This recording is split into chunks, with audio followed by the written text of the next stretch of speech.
I'm Sophia Catherine Harrison, 28 years old, and the first person in 3 generations to escape the suffocating embrace of the Harrison financial empire.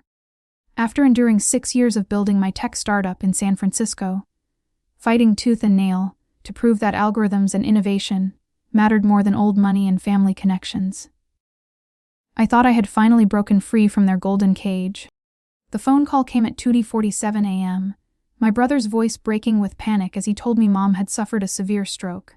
I abandoned everything, my tech startup in San Francisco, my innovative app launch scheduled for next week, my investor meetings, and maxed out my credit cards for an emergency flight home to Boston. I'd always been the smart daughter, even from across the country. But when I walked into that hospital room at Massachusetts General and found it empty, no record of my mother ever being admitted, I knew the desperate midnight summons wasn't about love or family. It was about the $12.5 million trust fund coming to me in 2 weeks on my 28th birthday. They'd faked my mother's stroke to bring me back into their reach. Their mistake wasn't the elaborate lie. It wasn't even their grotesque manipulation of my terror. Their mistake was thinking I was still the naive girl who left home 6 years ago to pursue her dreams in Silicon Valley.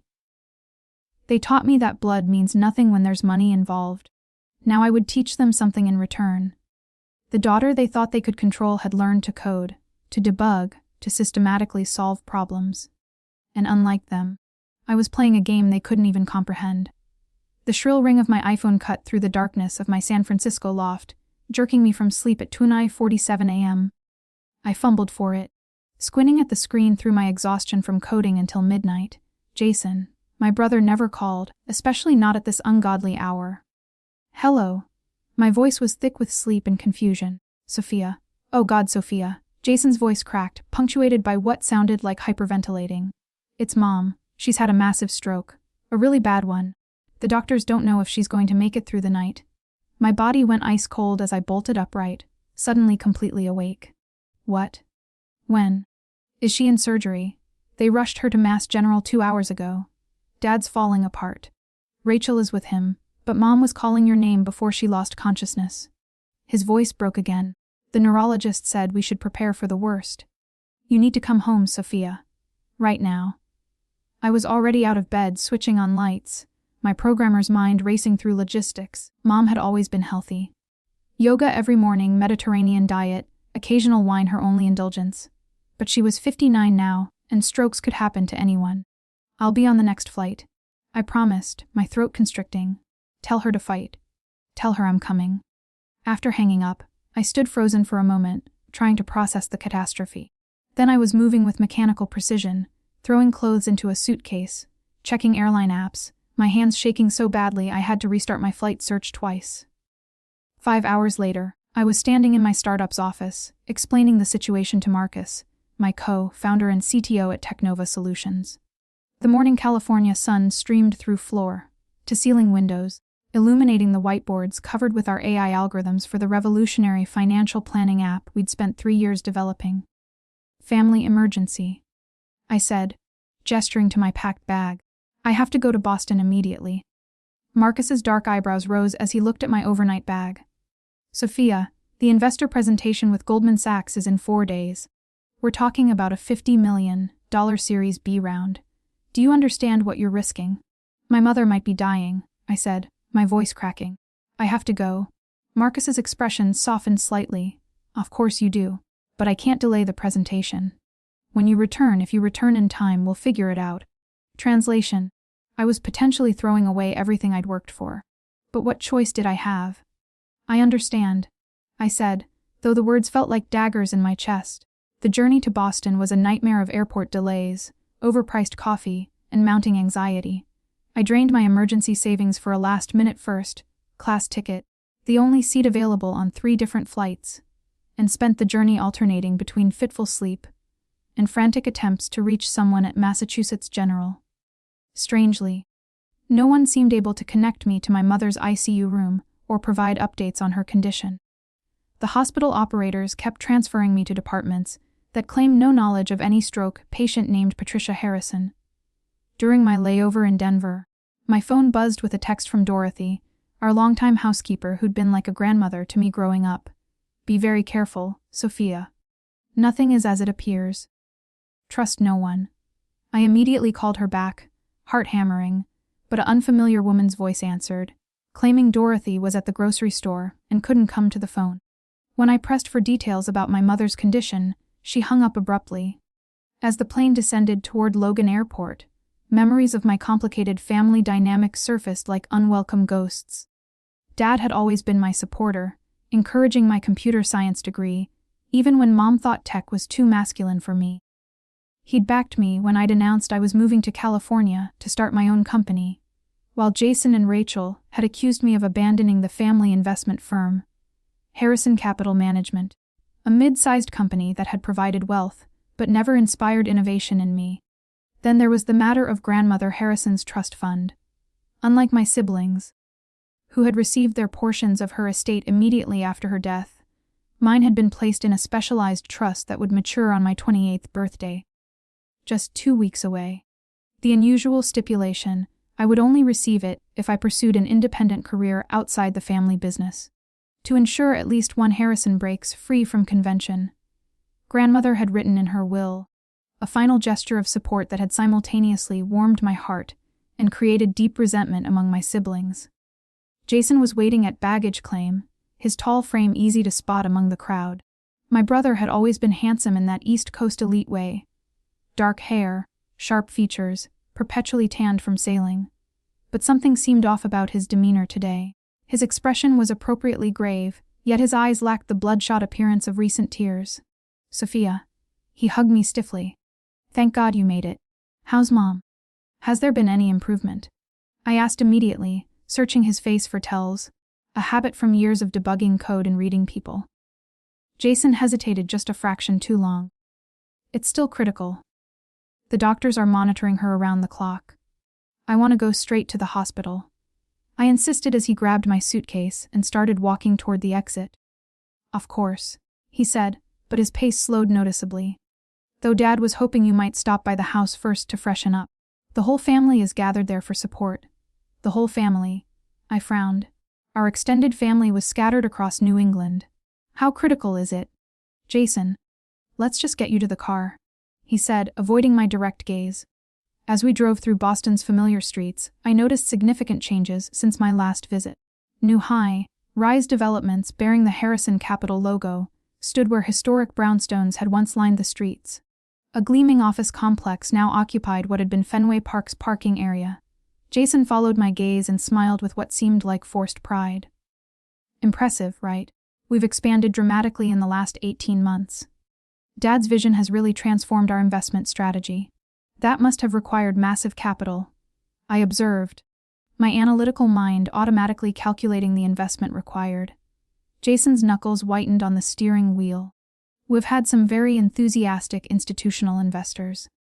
When we pulled into the circular driveway of my childhood home, a Georgian mansion that had been in the family for 4 generations, I was surprised to see several luxury vehicles parked outside. One I recognized as belonging to Theodore Blackstone, our family's estate attorney. Why is Theodore here? And is that Uncle Richard's Tesla? I asked. Everyone's rallied around Dad during this crisis. Jason said evasively. Let's go inside first, then I'll take you to see Mom. No, I said firmly, unclicking my seatbelt. Hospital first. I've been trying to get information about Mom's condition for almost 24 hours, and no one will give me concrete answers. I need to see her. Jason sighed deeply. Fine. Massachusetts General is a 20-minute drive. The drive passed in uncomfortable silence. When we arrived, Jason led me to the neurological intensive care unit with a confidence that suggested he'd been there multiple times recently.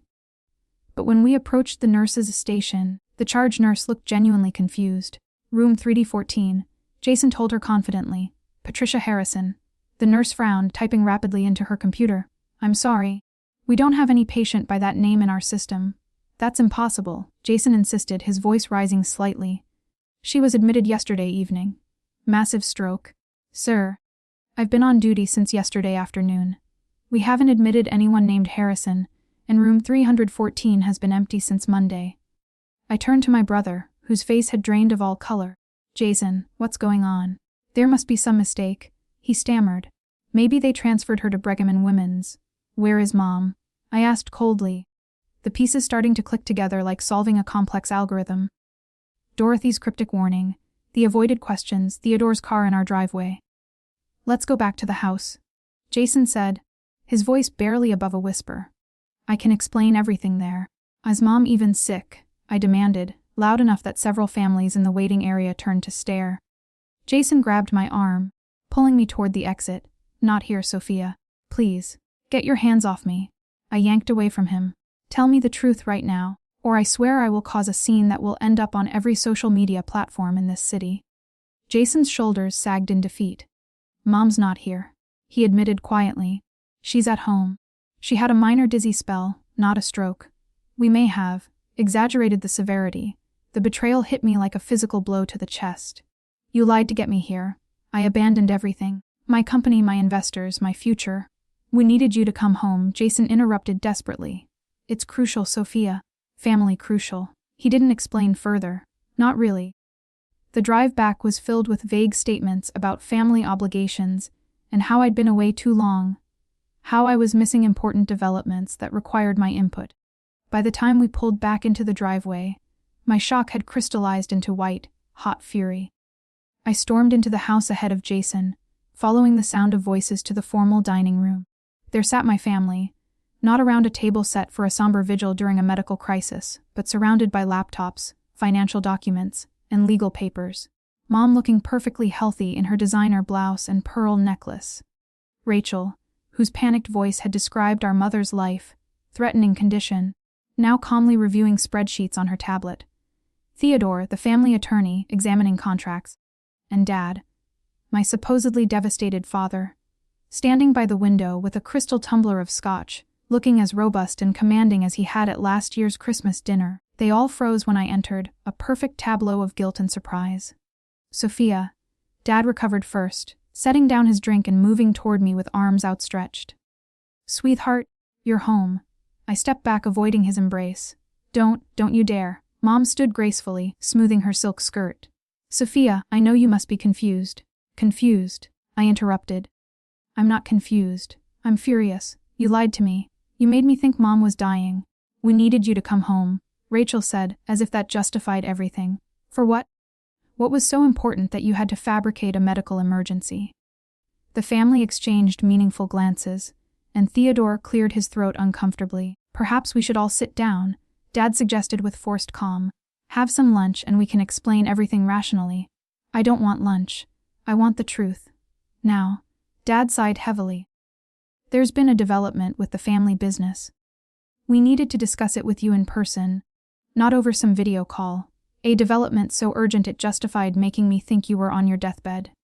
Who may have been overly dramatic, Mom admitted, though she didn't look particularly remorseful. But Sophia, we were worried about you all alone in that tech bubble. It's time you came home where you belong, especially with your birthday approaching. My birthday. And with it, access to my trust fund. This is about the money, isn't it? I said slowly, the realization dawning like a debugging breakthrough. Grandmother's trust. The momentary flicker in Dad's eyes confirmed it, before he could mask it with paternal concern. This is about family, he countered smoothly. About preserving the Harrison legacy that your grandmother worked so hard to build. Now, why don't you go upstairs, get settled, and we'll have a proper family dinner tonight to discuss the opportunities. Mom added with practiced charm. I wanted to scream, to throw something, to book the next flight back to San Francisco. Instead, I nodded stiffly and headed upstairs to my old bedroom, which looked disturbingly unchanged since high school. Preserved like a museum exhibit waiting for my inevitable return. Once alone, I collapsed onto the edge of my childhood bed, trembling with rage and betrayal. My phone buzzed with a text from an unknown number. Meet me at Sullivan's Tavern at 10 p.m.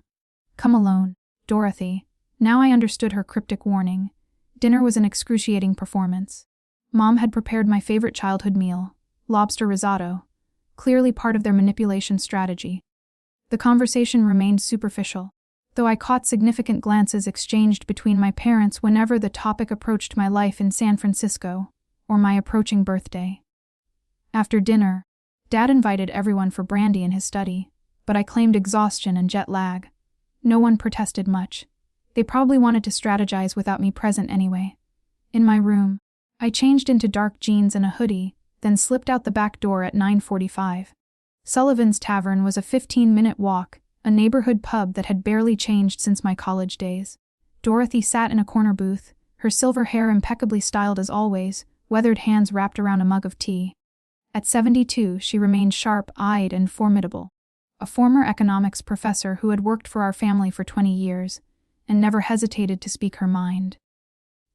"I wasn't sure you'd come," she said as I slid into the booth opposite her. "I almost didn't," I admitted. "What's going on, Dorothy? Why did they really bring me home?" The waitress appeared and I ordered coffee, waiting until she departed before leaning forward expectantly. "They faked a stroke, Dorothy." "Who does that?" "Desperate people," she replied, her voice low and urgent. "Your family's in serious trouble, Sophia. Financial trouble that goes deeper than you can imagine." "Financial trouble?" She nodded grimly. "The company expanded too aggressively. Your father leveraged everything on some high-risk investments that are failing spectacularly. Now the institutional investors are getting nervous, loans are being called in, and there are whispers about fraudulent financial reporting. I thought of the new buildings bearing our name, the expensive cars, Jason's evasiveness about financing. And they need my trust fund to bail them out." "Exactly." Dorothy reached into her handbag and pulled out a folded newspaper, sliding it across the table.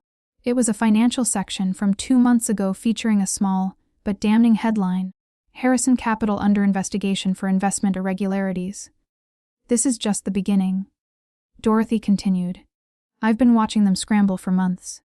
Your mother's been quietly liquidating her jewelry collection. Your father's country club membership has been suspended for non-payment. And Jason's been taking meetings with some very questionable financial entities.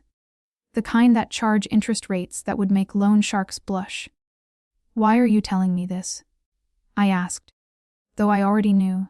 "Because your grandmother was my friend, and she set up that trust the way she did for very specific reasons." Her faded blue eyes held mine intently. Robert was always too reckless, too eager to expand without proper foundations. "Eleanor, your grandmother, feared what would happen if Robert ever got access to the entire family fortune. That's why she protected your portion."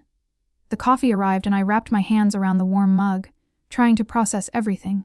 "So what do I do?" "That depends," Dorothy said. "Do you want to save your family or save yourself?"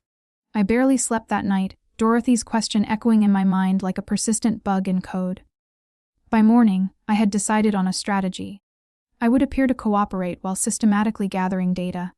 I needed to understand exactly what my family was planning before I could decide how to respond.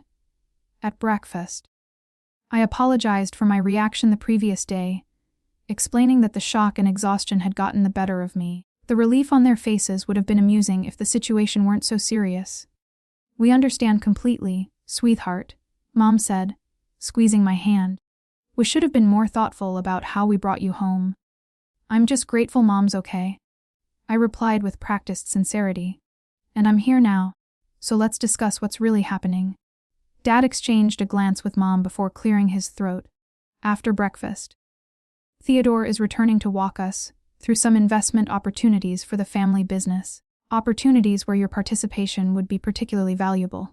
"My participation," I repeated, "or my trust fund." Another meaningful glance between my parents. "Both," Dad admitted. "Your grandmother's trust matures in 2 weeks, and the timing couldn't be more perfect for a strategic investment in expanding our portfolio." Perfect for whom? I wondered, but kept the thought to myself. Theodore arrived precisely at 10 a.m., briefcase in hand, his receding hairline gleaming under the dining room chandelier as he spread documents across the mahogany table. The family attorney had always reminded me of a penguin, formal, methodical, with small eyes that seemed to see everything. "Sophia, wonderful to see you." He greeted me with professional warmth. "I understand there was some initial confusion about why you were called home, but I assure you this is a matter of tremendous importance to your family's financial future." "So I've gathered." Theodore launched into what sounded like a well-rehearsed presentation about the exciting growth trajectory of Harrison Capital and its expansion into direct investment opportunities. According to him, the company had strategically overextended its resources pursuing opportunities that would ultimately yield extraordinary returns. What was needed now was a tactical influx of capital to bridge the company through this temporary liquidity challenge. And that's where your trust fund becomes crucial, he concluded. The trust your grandmother established matures in 2 weeks, at which point you'll have access to approximately $12.5 million in diversified assets and liquid securities. I tried not to show my shock at the amount, far more than I had realized. No wonder they were so desperate. We're proposing that you invest the entire amount into Harrison Capital as a limited partner. Theodore continued. The papers I've prepared would transfer the assets directly from the trust into the company upon maturity. All of it? I asked. That seems rather extreme. The situation requires bold action. Dad interjected. Half measures won't solve anything. I nodded thoughtfully, as if seriously considering their proposal. I'd like some time to review the documents thoroughly. Of course. Theodore smiled thinly. Though we would need your commitment rather quickly. There are time-sensitive obligations at play. I'm sure there are, I murmured. After Theodore left, Jason offered to give me a comprehensive tour of the company's recent investments. A transparent attempt to impress me with what my money would be supporting. I accepted enthusiastically, using the opportunity to ask seemingly innocent questions that revealed far more than Jason realized about the company's precarious position. We drove past half-finished luxury condominiums where no construction workers were present, just waiting on some final permit approvals. A shopping center with mostly empty storefronts. The anchor tenants are finalizing their lease agreements. And an office complex that looked suspiciously abandoned mid-construction. We're redesigning some architectural elements to better meet client specifications. Looks like you've been incredibly busy, I observed as we pulled away from the last site. How are all these projects being financed? Jason shifted uncomfortably in the driver's seat. Various institutional investors, traditional bank loans, the usual financing channels, and these investors, they're satisfied with the progress. His knuckles whitened on the steering wheel. There have been some minor delays, nothing unusual in development work. Hence the urgent need for my money. Your investment? He corrected quickly. It's not like we're asking for charity. Sophia, you'll be a full partner in everything we're building. In what exactly? I wondered silently. That evening, Mom cornered me in the kitchen as I prepared herbal tea. For the first time, I noticed the stress lines around her eyes, the slight tremor in her usually steady hands. Sophia, she began hesitantly. I know yesterday was shocking, and I'm truly sorry about the deception, but you have to understand, we're facing an extremely difficult situation. So explain it to me, Mom. The truth this time. She glanced toward the doorway nervously, then lowered her voice. Your father has mortgaged everything we own. The house, my inheritance from my parents, our retirement accounts. If these investments don't start generating positive returns very soon, we'll lose everything.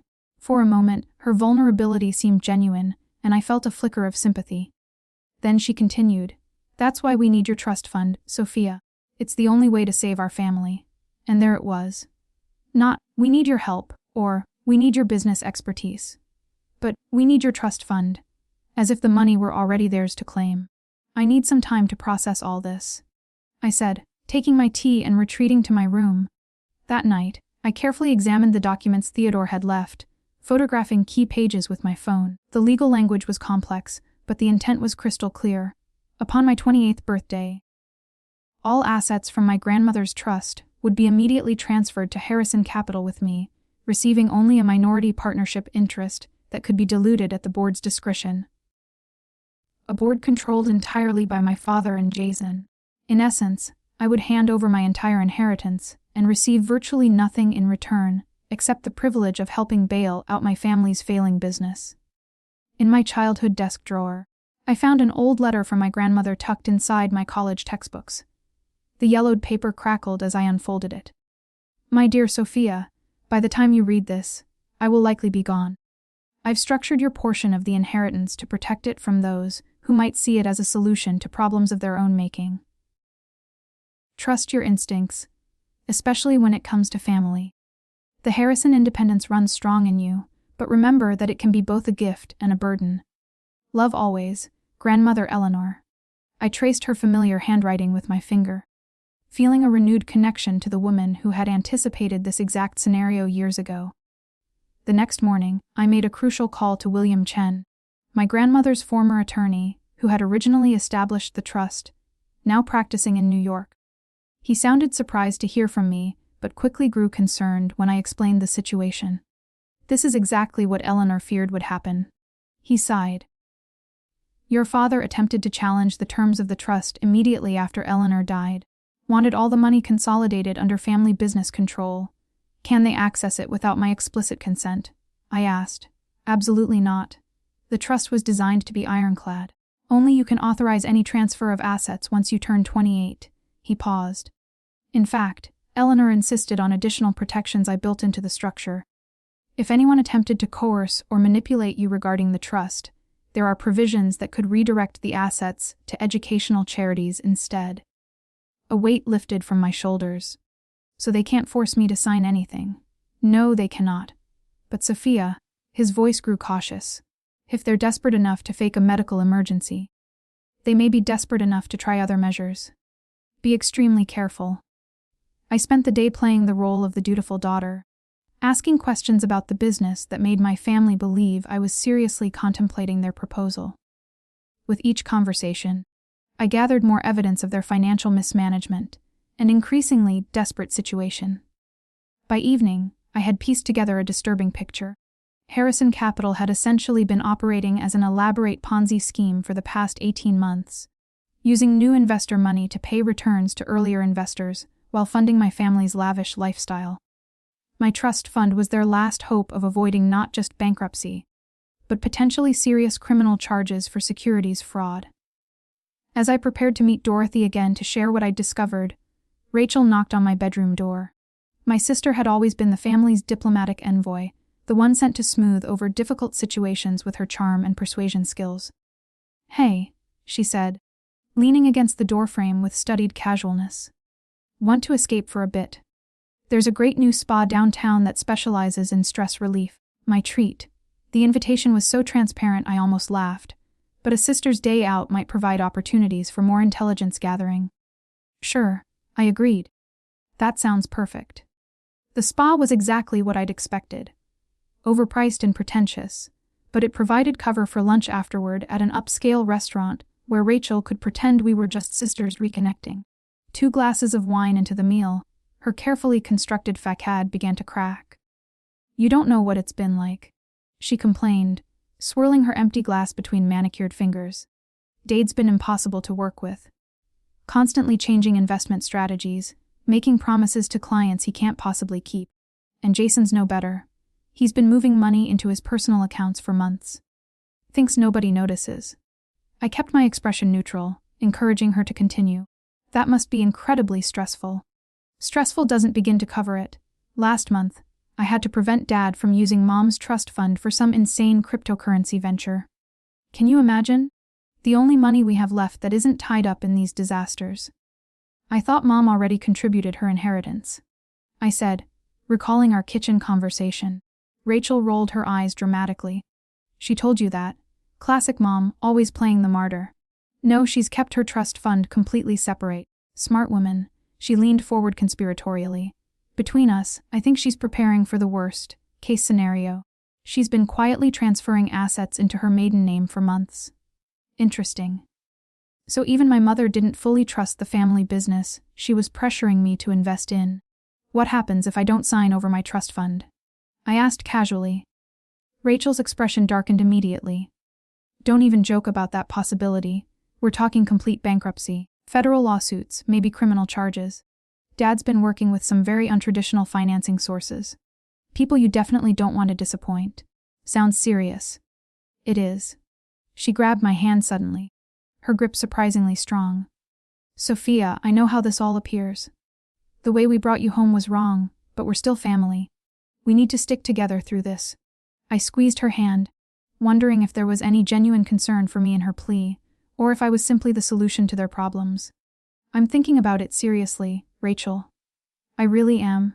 That evening, I met with Kevin, my high school boyfriend, who now worked as a financial crimes investigator with the Massachusetts Attorney General's office. We'd reconnected through a carefully worded message that didn't reveal too much, but suggested I needed professional consultation. He agreed to meet at a coffee shop in Cambridge where we were unlikely to be recognized. Kevin had evolved from a shy teenager into a confident man with serious eyes and quiet authority. If he was surprised by my sudden reappearance in his life, or my cryptic request, he didn't show it. "So," he said after we'd exchanged brief pleasantries, "what's this about potential financial fraud you wanted to discuss hypothetically?" I laid out the situation in general terms without specifically naming my family. Kevin listened intently, occasionally asking clarifying questions that revealed his sharp analytical mind. "Based on what you're describing," he said finally, "we're looking at potential securities fraud, wire fraud, investor deception, and possibly money laundering, depending on these untraditional financing sources you mentioned." "How serious are we talking?" "Federal charges serious. Years in prison serious." His eyes narrowed. "Sophia, this hypothetical family of yours, they're in extremely deep trouble if even half of what you're describing is accurate." He paused. "And if someone were aware of these activities but didn't report them, they could be considered an accessory after the fact, particularly if they provided financial support that prolonged the fraudulent activities." "Are you saying I'm in danger?"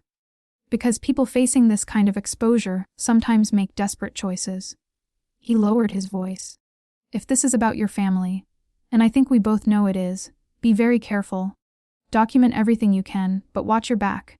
That night, I created an encrypted cloud folder and uploaded all the evidence I'd systematically gathered: photos of documents, audio recordings of conversations, Massachusetts being a one-party consent state, notes from my conversations with Dorothy, William Chen, and Kevin.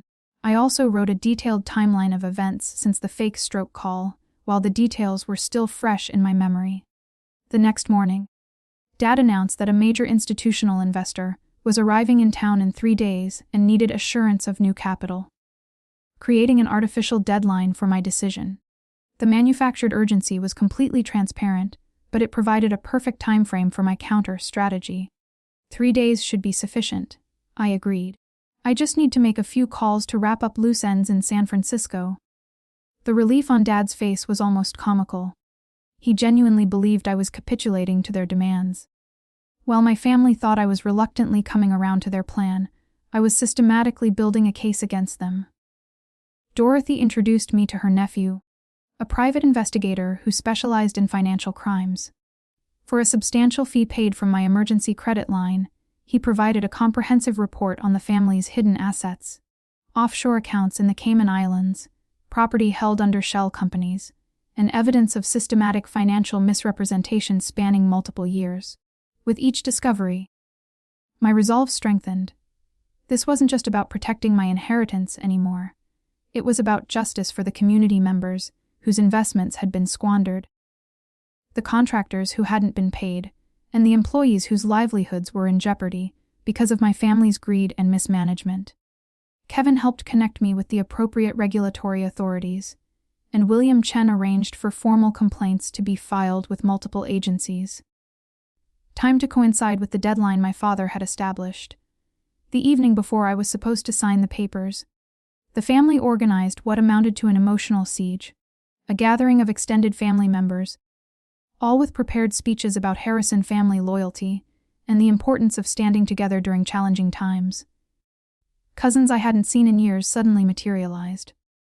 Aunts and uncles made pointed comments about family obligations, and even my mother's typically reserved sister made an appearance to emphasize the Harrison legacy and tradition.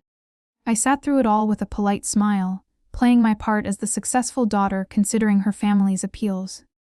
When Dad called for a toast to family unity and future prosperity, I raised my glass with the others, all the while knowing that by this time tomorrow, their carefully constructed facade would come crashing down.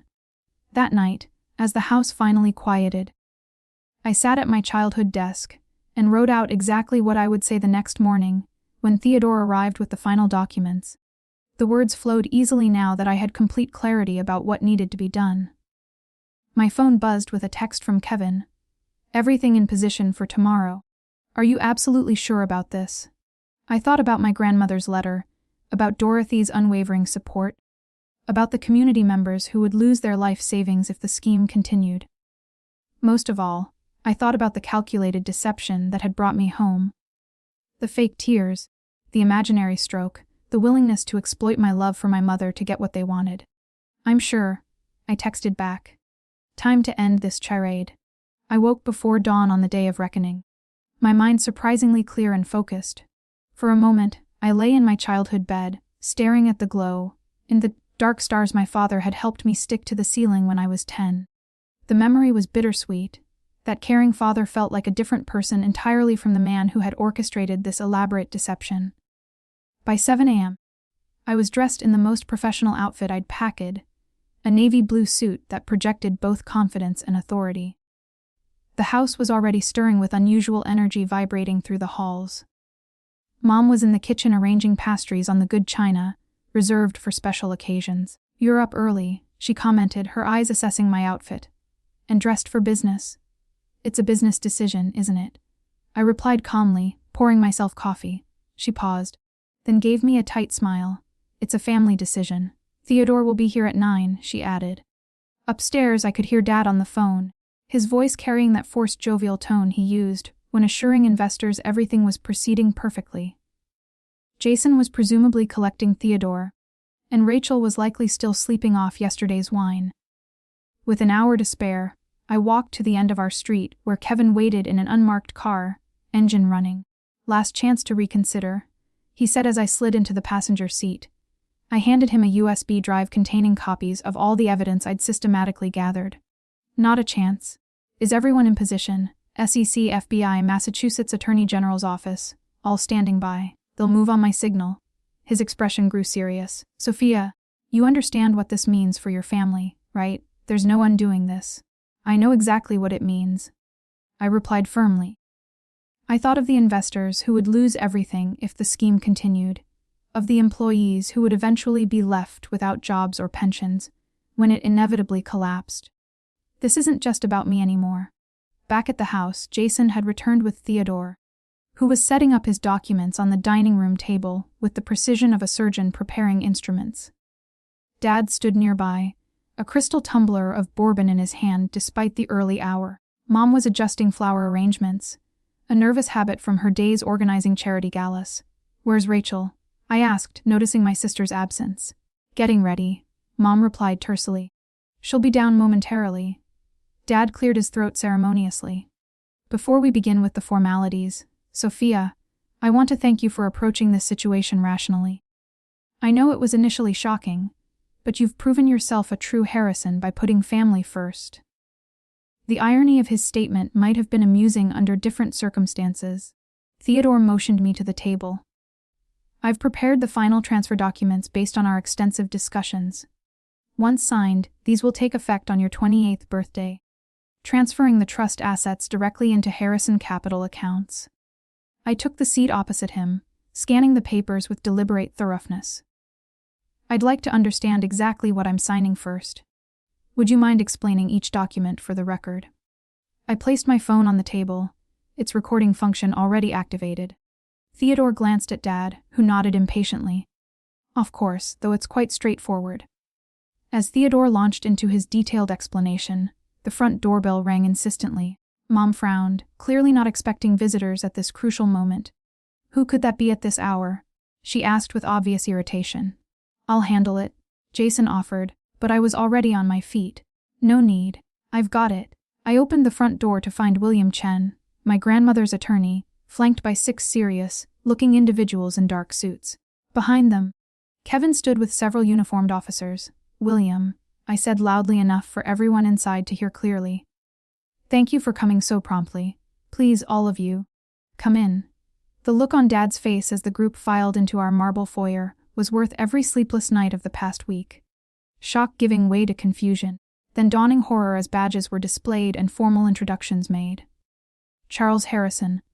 One of the suits stepped forward authoritatively. "I'm Special Agent Patricia Wong with the FBI. We have warrants to search these premises and seize financial records related to Harrison Capital Management." Mom appeared in the doorway, her face draining of all color. "What is the meaning of this intrusion, Mrs. Harrison?" Another agent addressed her formally. I'm Director James Liu from the Securities and Exchange Commission. We're investigating serious allegations of securities fraud, wire fraud, and systematic investor deception. All eyes turned to me as realization dawned in their expressions like a slow-motion explosion. Sophia. Dad's voice was dangerously low and controlled. What have you done to this family? I met his gaze steadily, feeling strangely calm. I've done what grandmother would have expected of me. I've protected her true legacy. Not the house of cards you've built on lies and theft. I stepped aside as officers moved past me with their search warrants, heading directly for Dad's study and the company files kept in our basement safe. You have absolutely no idea what you've just done, Dad hissed, his charming facade completely evaporating. Do you think you're some kind of hero? You've just destroyed this entire family. No, Dad.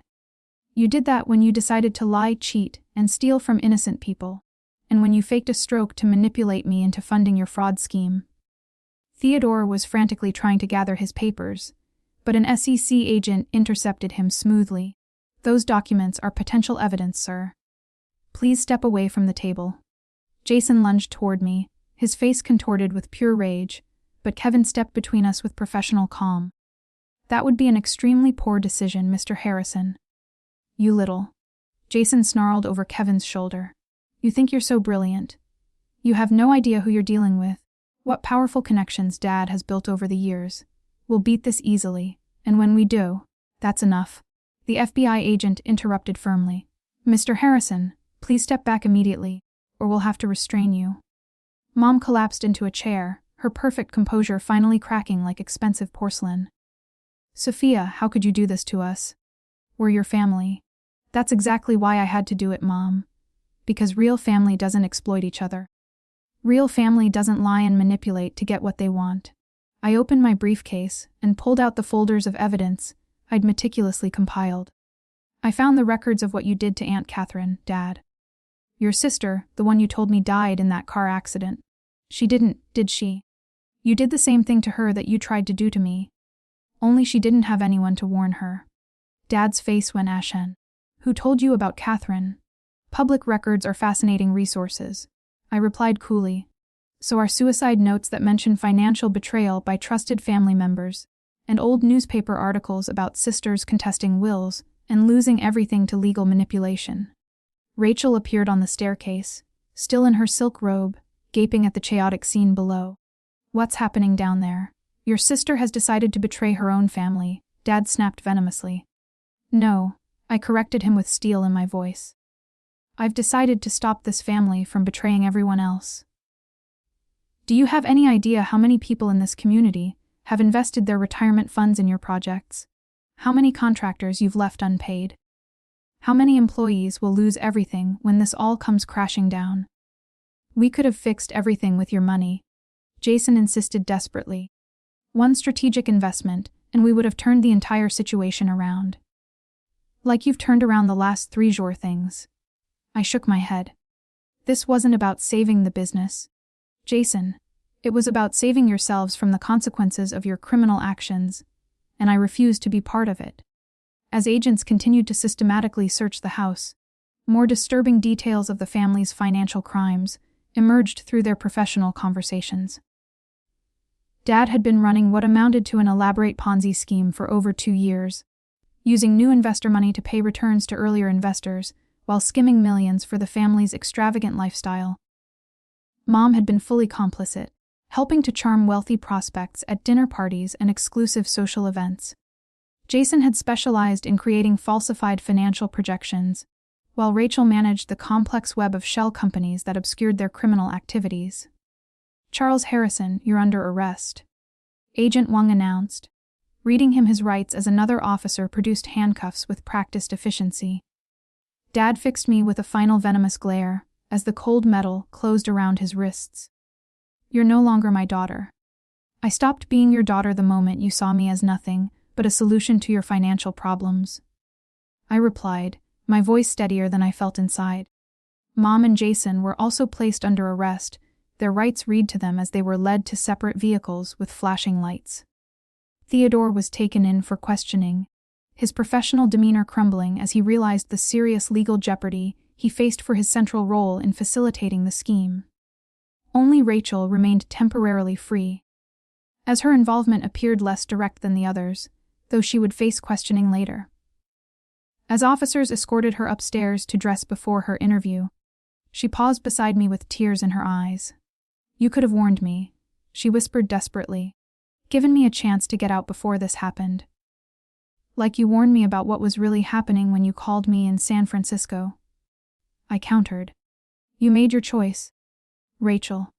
As the last police car pulled away from our circular driveway, I stood on the front porch with Dorothy, who had arrived to offer emotional support. Neighbors had gathered on the street, watching the spectacular downfall with shocked expressions. I knew the local news would be reporting on the arrests by noon, and my family's reputation would be permanently shattered. "What will you do now?" Dorothy asked gently, placing a comforting hand on my shoulder. I looked at my childhood home, now marked with yellow crime scene tape fluttering in the morning breeze. "First, I'm going to make sure every victim of their fraud gets as much restitution as possible. Then, I'm going back to San Francisco to salvage whatever's left of my company and my future." I paused, thinking of my grandmother's letter. "Unless you think I'm running away from my responsibilities here." She squeezed my shoulder warmly. "I think you're finally free to live your own authentic life, Sophia. That's exactly what Eleanor would have wanted for you." The weeks following the arrests were an exhausting blur of legal meetings, depositions, and difficult conversations with victims. I worked closely with the authorities to identify everyone who had been defrauded by my family's scheme, personally meeting with many of them to explain what had happened and the steps being taken to recover their stolen money. My trust fund matured as scheduled on my 28th birthday.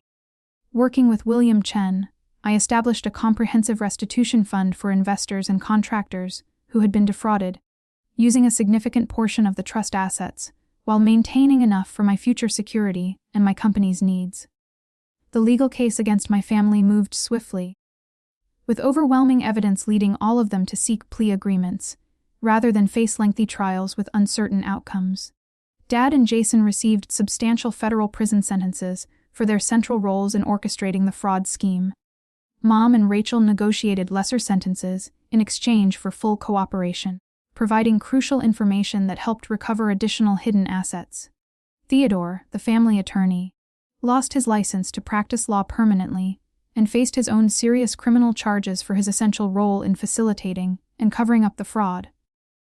3 months after the arrests, I returned to the federal courthouse for my father's sentencing hearing. He refused to look at me, as he was led into the courtroom in his orange jumpsuit, handcuffs clinking with each measured step. The powerful, commanding man who had dominated our family dynamics was gone, replaced by someone diminished and bitter. When given the opportunity to address the court before sentencing, Dad finally turned toward me with undisguised hatred. "I built everything for my family," he said, his voice raspy from months of incarceration. "Everything I did, every decision I made, was for them, for preserving the Harrison name and legacy. My own daughter destroyed that legacy out of pure spite and selfishness." The judge was thoroughly unimpressed by this deflection. "Mr. Harrison, this court has heard testimony from dozens of victims who trusted you with their life savings and retirement funds. You betrayed that trust systematically and repeatedly over many years. Your legacy was built on fraud and deceit, and your daughter showed remarkable courage in bringing that truth to light." Dad received 18 years in federal prison. As he was led away in shackles, he refused to meet my eyes one final time. Outside the courthouse, I found myself surrounded by people from the community, former neighbors, family friends, and victims of the fraud, many of whom offered quiet thanks for my actions. Some had lost significant amounts in my family's schemes, but most seemed to genuinely appreciate that someone had finally stopped the cycle of deception. One elderly couple approached me hesitantly. The woman clutched her purse with arthritic hands, her husband supporting her with a gentle arm around her waist. "You don't know us," the man began with obvious emotion, "but we invested our entire retirement portfolio with your father 4 years ago. We thought we'd lost everything we'd worked our whole lives to save. I'm so sorry this happened to you," I said, feeling the familiar weight of guilt settling over me even though the crimes weren't mine. "No, dear," the woman interrupted with surprising firmness. "We wanted to thank you. The restitution fund you established. We received our first substantial payment last week. It won't replace everything we lost, but it means we can keep our home and maintain our dignity." Tears pricked my eyes as they moved on, replaced by others with similar stories of recovery and gratitude. Each conversation reinforced that I had made the right choice despite the enormous personal cost. As the crowd dispersed, I noticed a familiar figure waiting by a car across the street. Rachel, out on bail pending her sentencing hearing. She looked dramatically different, thinner, with dark circles under her eyes and none of her usual perfect makeup and styling. I hesitated, then crossed to meet her, unsure what to expect. "I didn't expect to see you here," I said carefully. "I wasn't sure I'd come," she admitted, her voice barely above a whisper. "But I needed to see you, to say I'm sorry for whatever that's worth now." "Why did you go along with it, Rachel? You must have known it would all fall apart eventually." She laughed bitterly, a harsh sound completely unlike her usual musical laughter. "That's the Harrison way, isn't it? Keep pushing forward no matter what. Never admit defeat or weakness. And when things go wrong, find someone else to blame for the problems." She looked down at her hands, studying her chipped nail polish. "I've had a lot of time to think lately about who I became in that house, under Dad's influence and expectations. It wasn't who I wanted to be, and it certainly wasn't who I could respect." "And who do you want to be now?" "I don't know yet," she said honestly, "but definitely not someone who would hurt innocent people to save herself from consequences." She met my eyes directly for the first time. "I testified against Dad and Jason yesterday. Told the prosecutors everything I knew, including the offshore accounts they thought I didn't know about." I nodded, understanding what this admission had cost her. "Good luck with your sentencing." "Rachel, thank you," she said softly, "and Sophia, for what it's worth, I really am sorry about the phone call, about San Francisco, about all of it. I know that doesn't change anything, but I needed you to know." "I know," I said, and was surprised to realize I genuinely did believe her. 1 year later, I stood in the newly renovated space that had once housed Harrison Capital's main offices. The family name had been completely removed from the facade, replaced with Community Development Solutions, the nonprofit organization I had established with the remainder of my inheritance to help rebuild what my family had systematically damaged. The organization focused on ethically completing abandoned development projects, creating sustainable jobs, and investing in legitimate local businesses. A portion of all profits went directly to the continued restitution fund for fraud victims. Dorothy had joined the board of directors, along with several respected community leaders and financial ethics experts. Kevin provided ongoing consultation on financial compliance, our professional relationship gradually warming into something more personal as the months passed and the legal proceedings concluded. With the criminal cases largely resolved, I had finally returned to San Francisco to salvage what remained of my tech career and company. To my amazement, Marcus had followed the national story of my family's fraud and my role in exposing it. Rather than holding my abrupt departure against me, he offered me an expanded partnership opportunity in a new venture, a financial transparency platform emphasizing ethical investing and fraud detection. "You've proven you have both technical brilliance and unshakable integrity," he told me during our reunion meeting. "That combination is rarer than you might think in the tech industry." I divided my time between San Francisco and Boston, gradually rebuilding my life while helping others rebuild theirs. The media attention around the case eventually faded, though occasional articles about the heiress who took down her family's fraud empire still appeared in financial and technology publications. On a crisp autumn day, I made the emotionally difficult journey to the federal women's prison, where my mother was serving her 4-year sentence. I hadn't planned to visit, but a brief, surprisingly vulnerable letter from her had arrived at my San Francisco apartment, and something in her carefully chosen words had compelled me to make the trip. The visiting room was institutional and depressing, but Mom had maintained as much of her dignity as possible in her prison uniform. Her hair neatly styled, posture still impeccably straight. "Sophia," she said, genuine surprise evident in her voice. "I didn't think you'd ever come." "Neither did I admitted honestly, taking the uncomfortable plastic seat across from her. We sat in awkward silence for several long minutes, before she finally spoke with obvious difficulty. I've had a tremendous amount of time to think in here, about the choices I made, the person I became, and I realized I lost sight of what actually mattered in life. She twisted her hands together. A gesture so uncharacteristic, it caught me completely off guard. I was so focused on maintaining appearances, on the Harrison name and reputation, that I justified everything your father did as necessary for our survival. It wasn't necessary, Mom. It was greed, pure and simple. Yes, she agreed, surprising me again with her directness. For your father, it was greed. For me, she paused, searching for the right words. I was afraid. Terrified of losing everything we'd built. Of what people would think if they discovered we were failing. And that fear made me cruel. Especially to you. I thought of the decades of subtle pressure, the constant criticism of my career choices, the persistent implication that I wasn't doing enough for the family. Why was I always treated as the outsider, Mom? Even before I moved to California.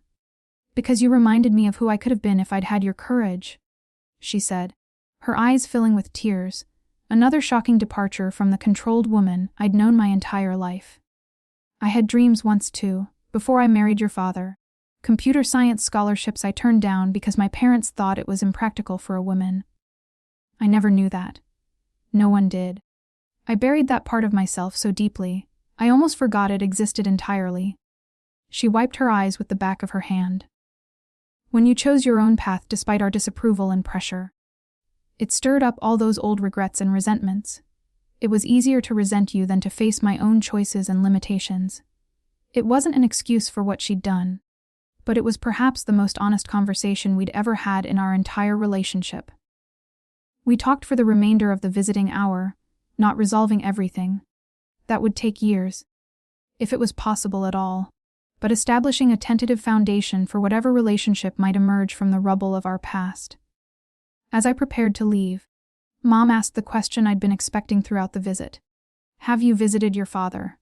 No, I said simply. I don't think I can handle that yet. She nodded with understanding. He wouldn't see you anyway. His pride wouldn't allow it, even now. That sounds exactly like Dad.